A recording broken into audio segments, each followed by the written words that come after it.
ಸಂಬಂಧಗಳ ಮೀರಿದ ಬಂಧವಿದು ಯಾವ ಬಿಂದುವಿನಲ್ಲಿ ಸಂಧಿಸುವುದು ಚಾಚಿ ತೋಳುಗಳನ್ನು ಬಿಗಿದಪ್ಪಿಕೊಳ್ಳುವುದು ನಮ್ಮ ಪ್ರತಿ ನೋವನ್ನು ತನ್ನದೆಂದು ಕೈಯ ಹಿಡಿದು ಹೆಜ್ಜೆ ಬೆಸೆದು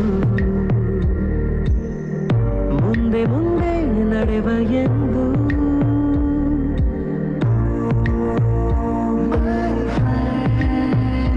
ಕಣ್ಣ ಕಂಬನಿಯ ಒರೆಸುವ ಸ್ನೇಹಿತ